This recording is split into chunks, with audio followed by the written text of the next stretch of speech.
আলেমের বিপক্ষে প্রতিবাদ করতে আরেকজন আলেমকে লাগবে, একজন শিক্ষিতকে অপমানিত করতে আরেকজন শিক্ষিত মানুষকে লাগবে। কারণ বিপক্ষে কোনো কথা বলতে যায় তাহলে আপনার সেই যোগ্যতা রাখতে হবে, আপনি সেই যোগ্যতা করেন। দেখেন বিভিন্ন কাশিম হুজুর, এদের থেকে বড় বড় মানে এখানে রয়েছে যারা ফেসবুক এবং টিকটকের মধ্যে কাঁপাতে পারে, কিন্তু বাস্তবে জীবনের মধ্যে আপনার কোনো একটা ফতোয়া দিতে বলেন, কোনো একটা মাসালা বলতে বলেন, এরা পারবে না।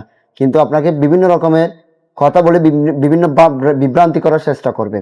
তাহলে আপনাকে ইসরায়েল দিয়ে যেতে হবে, সরাসরি কোনো ফিলিস্তিনে যেতে পারবেন না। আপনাদেরকে পাসপোর্ট এবং ভিসার কপি পর্যন্ত আপনাদেরকে দেখিয়েছে, তারপরে আপনারা উল্টা পাল্টা তাদেরকে ইহুদি নাসারা বলতে, ইহুদিদের দালাল বলতেছেন। আসসালামু আলাইকুম রহমতুল্লাহ। প্রিয় ভিউয়ার্স, আসলে খুবই দুঃখজনক এবং লজ্জাহীনতার সাথে একটা কথা ভিডিও আপনাদের সাথে শেয়ার করার জন্য।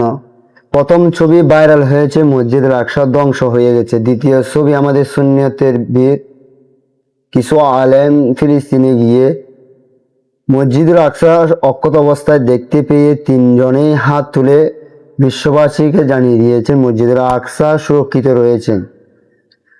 তারা ইসরায়েলের যে গণহত্যা তা অস্বীকার করেননি।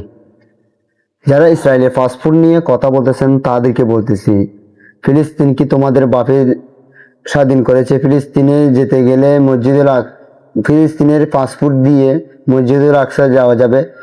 ফিলিস্তিন এখন ইসরায়েলের দখলে, তাই ইসরায়েল সরকার ফিলিস্তিন পরিচালনা করে। তারা জানের মায়া ত্যাগ করে ফিলিস্তিনে গিয়েছেন, তাদেরকে আন্তরিক মোবারকবাদ। ঘরে বসে পটর পটর করা যায়, কিন্তু ময়দানে নয়। ইসরায়েলের হামলায় গাজাবাসীদের যে নির্মম মুসলমান নরনারী নিহত এবং আহত হচ্ছে এবং গুজব ছড়াচ্ছে ফেসবুকের মধ্যে, বিভিন্ন মিডিয়ার মধ্যে, বিভিন্ন ফেসবুক পেজে। ওই সময়ে যখন হাসান রহমান হুসাইন নকশবন্দি এবং গোলাম রব্বানী কাশিমি হুজুর সহ মুফতি আলাউদ্দিন জিহাদি হুজুর সহ ফিলিস্তিনে গিয়েছেন, তাদের ভিডিও করে দেখিয়েছেন মসজিদুল আকসা সুরক্ষিত রয়েছেন। এটা নিয়ে বিভিন্ন মিডিয়ার মধ্যে, বিভিন্ন পেজের মধ্যে তাদেরকে মোনাফেক, ইসরায়েলের দালাল, বিভিন্ন রকমের কথা আপনাদের বলতেছে, যা সুন্নিয়তের বিরুদ্ধের মধ্যে এটা একটা দুশ্মনী এমন ভাবে করতেছে। পেজের মধ্যে আপনারা দেখতেছেন যে কতজনে ভিডিও করে ভিডিও ভাইরাল করার জন্য তাদেরকে কত রকমের সম্মানহীনতা করতেছে। আসলে এরা গিয়েছে মানুষের কিছু অনুদান দেওয়া, প্রবাসী 10,000 20,000 যারা অনুদান দিয়েছে তাদের অনুদান দেওয়ার জন্য তারা আপনার ফিলিস্তিনে গিয়েছে। আর একটা কথা হচ্ছে, আপনার ফিলিস্তিনে যাওয়ার জন্য কিন্তু সরাসরি ফিলিস্তিনে যেতে পারে না, সরাসরি আপনার গাজায় সরাসরি যেতে পারে না, যেতে হবে ইসরায়েলের দিক দিয়ে। আপনাকে গাজায় যেতে হবে, ফিলিস্তিনে যেতে হবে। ইসরায়েলে গিয়েছে ইসরায়েলের দালাল, এমনভাবে কটূক্তি কথা তাদেরকে শোনানো হচ্ছে। বিভিন্ন মিডিয়ার মধ্যে দেখতেছেন, বিভিন্ন ইউটিউবের মধ্যে বড় বড় থাম্বনেল দিয়ে তাদেরকে লাঞ্ছনা করা হচ্ছে। আসলে সুন্নিয়তের মধ্যে কিছু ইউটিউবার, কিছু ফেসবুকের পেজের ওনারদের কারণে আজকে আমাদের সুন্নিয়তের বীররা লাঞ্ছনা হচ্ছে।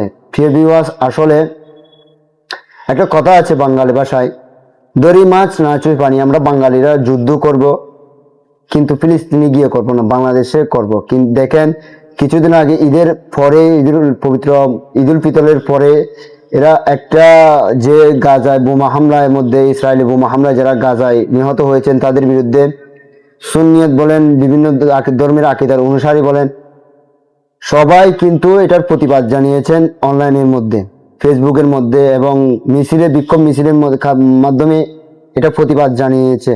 কিন্তু যারা আমাদের সুন্নিয়তের 3জন বীর ওখানে ফিলিস্তিনে গিয়েছেন গাজায় ভিসা দিয়ে, তারা এমন যান তাহলে আপনাকে ইসরায়েল দিয়ে যেতে হবে, সরাসরি কোনো ফিলিস্তিনে যেতে পারবেন না। ফিলিস্তিনে সরাসরি কোনো ভিসা নেই। এরা আপনাদেরকে পাসপোর্ট এবং ভিসার কপি পর্যন্ত আপনাদেরকে দেখিয়েছে, তারপরে আপনারা উল্টা পাল্টা তাদেরকে ইহুদি নাসারা বলতে, ইহুদিদের দালাল বলতেছেন। ইংরেজি শিক্ষিত আছে, যারা না বুঝে মানে উল্টা পাল্টা শুরু করে দেয়। কি বলেন হাসানুর রহমান হুসাইন নকশবন্দি, কি বলেন আপনার এই মুফতি আলাউদ্দিন জিহাদি হুজুর, এবং কি বলেন গোলাম রব্বানী কাশিম হুজুর, এদের থেকে বড় বড় মানে এখানে রয়েছে যারা ফেসবুক এবং টিকটকের মধ্যে কাঁপাতে পারে, কিন্তু বাস্তবে জীবনের মধ্যে আপনার কোনো একটা ফতোয়া দিতে বলেন, কোনো একটা মাসালা বলতে বলেন, এরা পারবে না।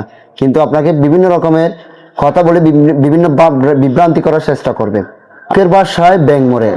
আপনাদের শিক্ষিত যেটা যোগ্যতা যেতটুকু ততটুকুই বলবেন। কিন্তু আলেমের বিপক্ষে প্রতিবাদ করতে আরেকজন আলেমকে লাগবে, একজন শিক্ষিতকে অপমানিত করতে আরেকজন শিক্ষিত মানুষকে লাগবে। কারণ বিপক্ষে কোনো কথা বলতে যায় তাহলে আপনার সেই যোগ্যতা রাখতে হবে, আপনি সেই যোগ্যতা করেন। দেখেন বিভিন্ন রকমের ফেসবুক পেজের মধ্যে এমন ভাবে ভিডিও ছাড়াচ্ছে বানাচ্ছে এদেরকে নিয়ে, এদেরকে এমন ভাবে সম্মানহীনতা করতেছে। দেখে আপনারা দেখবেন স্ক্রিনের মধ্যে আর যে জিব্রাইন পেজের মধ্যে একটা ভাই আমি দেখতেছি, ওনার অনেক ভিডিও আমি দেখছি। আসলে উনি এমন ভাবে তাদেরকে এমন ভাবে লাঞ্ছনা করছে, মানে ভিডিওর মধ্যে তাদের মানে তা বলা অসম্ভব। সাধু ভাষায় এমন ভাবে কথা বলছে। ভাই আপনাকে বলতেছি ভাই, এগুলা করে কোনো লাভ আছে? আপনি যে এরকম ভিডিও করতেছেন একটা সুন্নিয়তের বৃদ্ধি নিয়ে, এগুলা কিন্তু আপনারা ফেসবুকের মধ্যে দেখেন কাঁপিয়ে ফেলবে আপনার। একটা ইউটিউব চ্যানেলে দেখেন, ইউটিউবে গিয়ে মধ্যে দেখবেন বিভিন্ন রকমের নিউজে দেখবেন মানে দুনিয়া উল্টা ফেলেছে। ইরান থেকে ইসরায়েল, ইসরায়েল থেকে ধরে মিশর, মিশর থেকে মানে ফিলিস্তিন, মায়ানমার, ইন্ডিয়া, পাকিস্তান, এরকম দেখবেন মানে উল্টা ফেলেছে। মানে থাম্বনেল দেবে যে মানে বিবস, তাদের বিবস বানানোর জন্য, তারা টাকা ইনকাম করার জন্য এমন ভাবে ভিডিও বানাবে যে কোনোদিন কোনো ঘটনায় ঘটে নেই এরকম করবে।